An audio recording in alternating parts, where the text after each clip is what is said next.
Online कक्षाओं में आपका स्वागत है। अपना टॉपिक चल रहा था क्लोज, और क्लोज में भी एब्सोल्यूट क्लोजेस। रिमांड टॉपिक डाल रखा है शेष विषय अपना। ध्यान होगा अपन ने कहा था इफ क्लोजेस। क्या कहा था? If closes. इफ क्लोजेस में कल आपको पढ़ाई थी जीरो कंडीशन और ओपन कंडीशन पढ़ाई थी आपको, एग्जाम्पल भी कराए थे।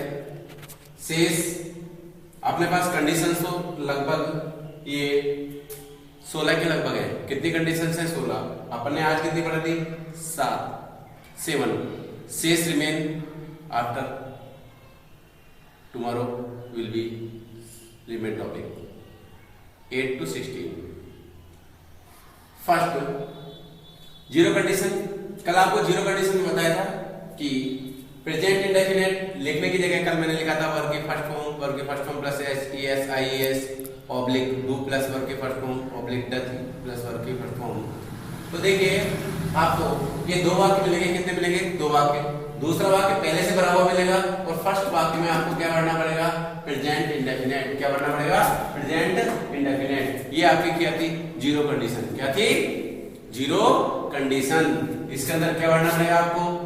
रिक्त स्थान में या तो वर्ब की फर्स्ट फॉर्म या वर्ब की फर्स्ट फॉर्म प्लस एस या ईएस या आईईएएस या डू प्लस फर्स्ट फॉर्म या डज प्लस वर्ब की फर्स्ट फॉर्म। इनमें से आपको भरना होगा। ये कहलाएगी जीरो कंडीशन। याद रखना इसके अंदर सदैव ब्लैंक प्लेस किस पे मिलेगा? फर्स्ट सेंटेंस में। कल भी यही बताया था, आज फिर रिपीट किया है। सेकंड कंडीशन पर ओपन कंडीशन, खुली शर्त प्रोबेबल अर्थात संभव। खुली शर्त है वो संभव हो सकती है। क्या हो सकती है? संभव हो सकती है।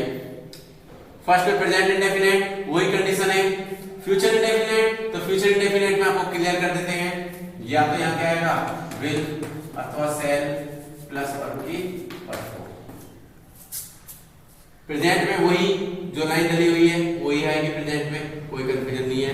वर्ब की first form plus S oblique do plus verb की first form oblique does plus verb की फर्स्ट फॉर्म। अब देखिए ओपन कंडीशन में चाहे आपको प्रथम वाक्य में रिक्त स्थान मिले, चाहे द्वितीय वाक्य में, फर्स्ट सेंटेंस में या सेकंड सेंटेंस में, आपको सिर्फ ये देखना है अपना इफ क्लोजेज। क्या? If clauses. उसके साथ क्या जुड़ा हुआ? Present indefinite. Always we should use if clauses with present indefinite in open condition. हम सदैव ओपन कंडीशन खुली शर्त में इफ के साथ प्रेजेंट इंडेफिनेट को यूज में लेना चाहिए। ये आपका द्वितीय सेकंड सेंटेंस, इसमें फ्यूचर इंडेफिनेट आएगा। क्या आएगा? Future indefinite. If any conditions, यदि कोई कंडीशंस हो तो ये आपका द्वितीय सेकंड सेंटेंस फर्स्ट सेंटेंस बन जाएगा और पूरा इफ क्लोजेज कहां चला जाएगा? पीछे, अर्थात सेकंड सेंटेंस के रूप में। और सेकंड सेंटेंस किस में आ जाएगा? फर्स्ट सेंटेंस में। सेकंड कंडीशन है इमेजिनरी कंडीशन। क्या है? Imaginary condition. अब देखिए इमेजिनरी कंडीशन के अंदर क्या कंडीशन है आपकी? ये क्या है? B form. क्या है? B form. जहां भी आपको बी लगा मिले क्या बनना है? वर्ब। यदि आपको वर्ब की फर्स्ट फॉर्म मिले तो क्या बनना है? V2। क्या बनना है? V2। ये कौन से क्लोजेज में है? इफ क्लोजेज में। किसमें? इफ क्लोजेज में। इमेजिनरी काल्पनिक कौन सी कंडीशन आएगी? काल्पनिक।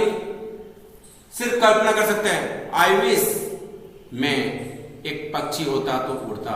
If I were A bird I would fly. If I were a bird, B-I-R-D bird, I would fly. इसी तरह से यदि बी की जगह मान लो आपको वन मिल जाए, जैसे लुक मिल जाए तो उसका क्या हो जाएगा? लुक का क्या हो जाएगा? लुक। Second form. कोई कंफ्यूजन?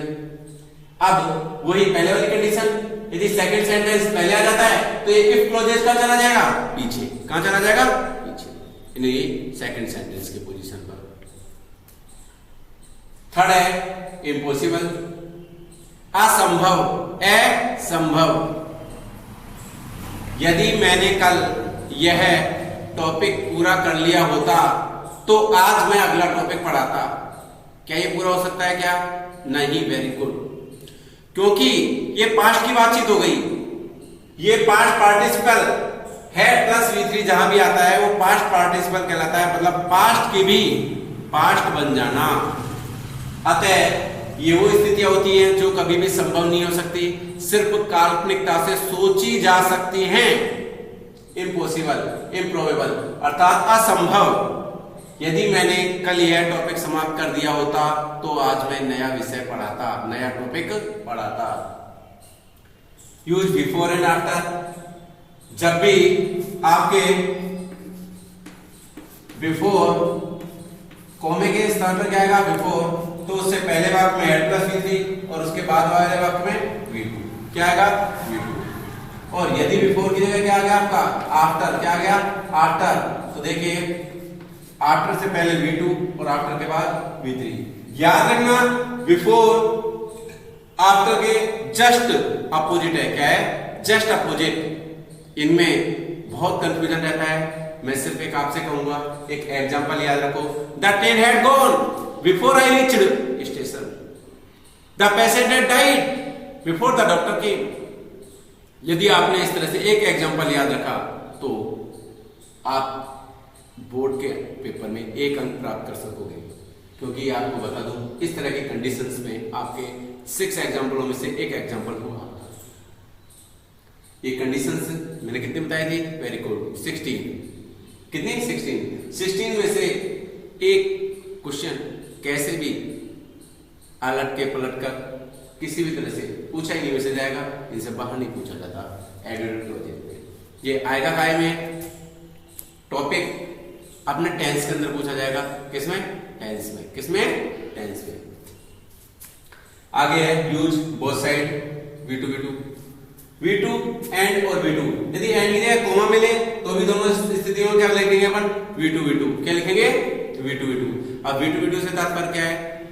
जब जिस समय जो कार्य प्रारंभ हो उसी समय एक काम और समाप्त हो जाए, दोनों कामों का परिणाम समय पर ही प्रारंभ हो और समय पर ही परिणाम मिल जाए। जैसे कि कमरे में घुसते ही बच्चे खड़े हो गए, बच्चों ने देखा, बच्चे तुरंत खड़े हुए। मैंने स्विच दबाया, लाइट चली गई, लाइट चली गई। इस तरह के एग्जांपल्स।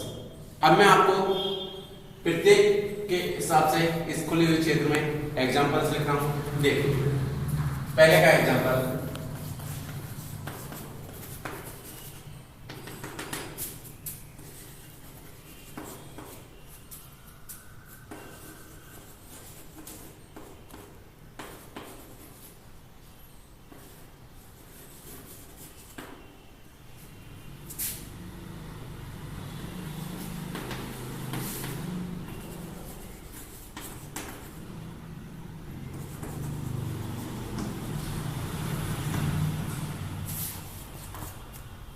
फर्स्ट कंडीशंस वही प्रेजेंट इंडेफिनिट की क्या जाएगा? ये फर्स्ट कंडीशन हुई कौन सी? जीरो कंडीशन वाला। आपको देखिए क्या है, ये दोनों में क्या मिला है? Present indefinite. तो इनमें से बढ़ना था क्या है? हमारी फर्स्ट फॉर्म। अब चूंकि सब्जेक्ट क्या है अपना? सिंगुलर, तो सिंगुलर होने के कारण क्या लगा इसमें? S. Clear?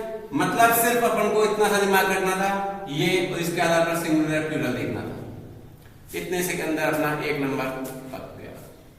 Second open condition का एग्जांपल याद रखना, ये कभी भी चेंजेस नहीं हो सकता, अर्थात ब्लैंक प्लेस फर्स्ट सेंटेंस में मिलेगा।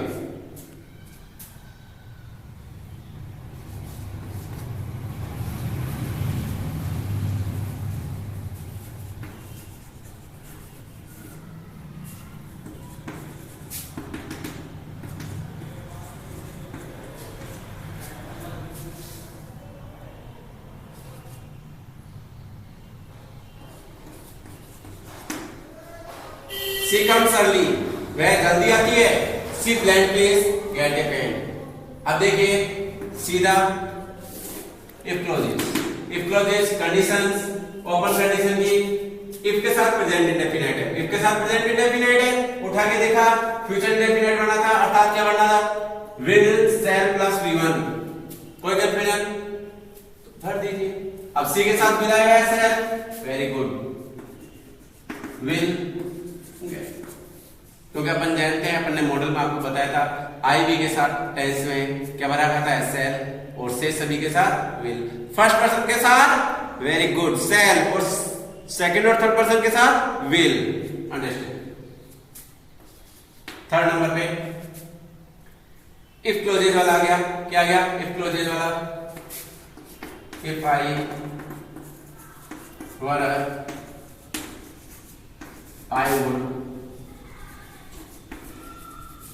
फ्लाई। देखो क्या है, वुड फ्लाई वाला बी क्या जाएगा, इसी एग्जांपल को दूसरे तौर पे देखो।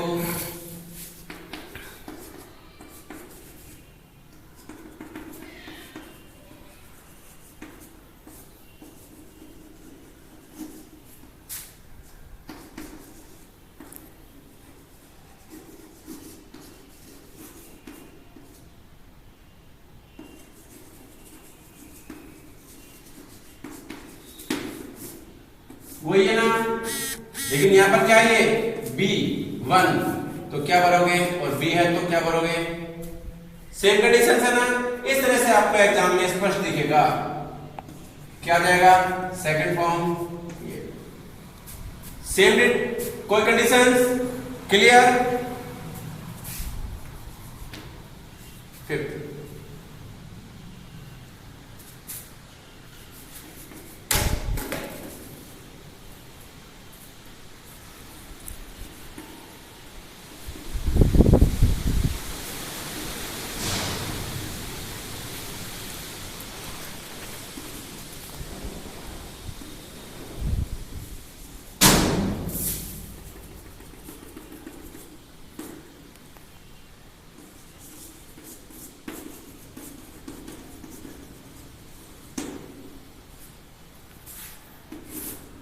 पास्ट पार्टिसिपल मैंने बताया था, past perfect head plus V3, कोई कंडीशन क्लियर हो गया।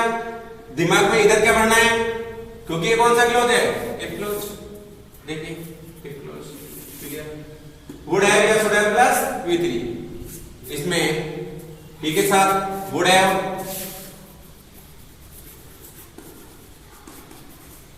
गो की थर्ड फॉर्म गो।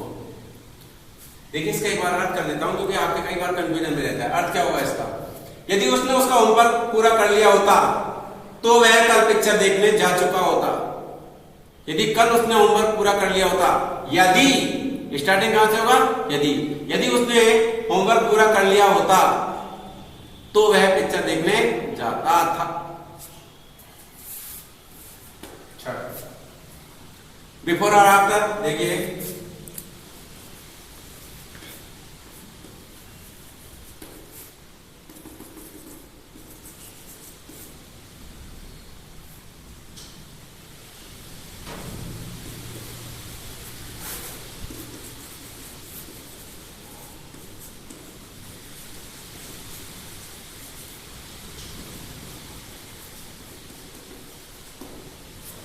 क्या गया बिफोर, बिफोर के बाद क्या है V2। देखो बिफोर के बाद में क्या है V2, तो क्या भरोगे, हेड प्लस V3, तो क्या जाएगा, हेड गॉन। क्या जाएगा, हेड गॉन। क्या मैंने ये एग्जांपल बोला था ना, the train had gone before I reached station.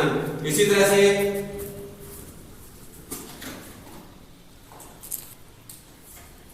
से एक एग्जांपल मैंने और बोला था, कौन सा बोला था example, the patient had died before the doctor came। अब यदि इसी को अपन आफ्टर में बदलें, क्या बदलें, आफ्टर में, तो देखिए द ट्रेन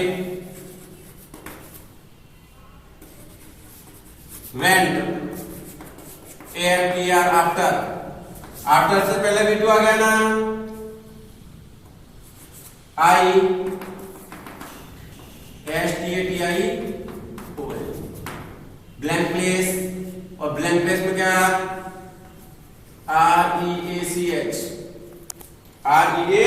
REACH, तो क्या आएगा आई हैड रीच्ड, क्योंकि देखिए आफ्टर से पहले जब V2 है तो आफ्टर के बाद में क्या है हैड प्लस V3, क्या है had plus V3।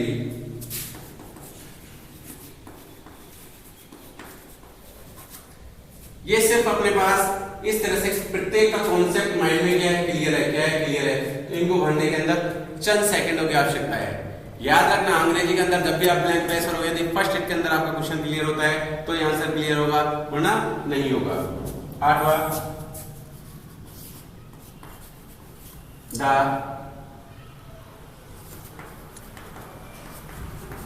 Switch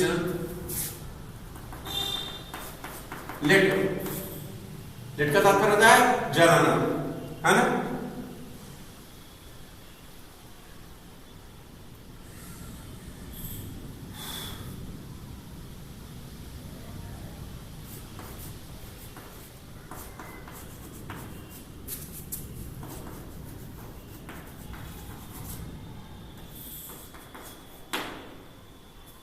the fan turn off, the turn off. अब देखिए पहले से क्या देखा है V2, इधर भी क्या आएगा V2, lit lit lit. Okay, homework आपको इनको और देखने के लिए लुक पेज नंबर 139 एंड 140। आपको ये रूल्स सेम डिटो ना मिलने के बाद उनमें कुछ हल्का परिवर्तन मिलेगा, आप पढ़िए और उनको समझिए। 1 से 2 बार वीडियो देखोगे ज्यादा अच्छा समझ में बैठेगा, और किताब को भी पढ़ोगे तो और भी अच्छा समझ में बैठेगा। मेरे ये पर्सनल व्यक्तिगत बनाए हुए नोट्स हैं जिनके आधार पर मैं आपको अध्ययन करा रहा हूँ, इसलिए किताब को पढ़ना भी उतना ही जरूरी है जिससे आपके मन में आने वाले प्रश्नों का जवाब आपको मिल सके। Thanks for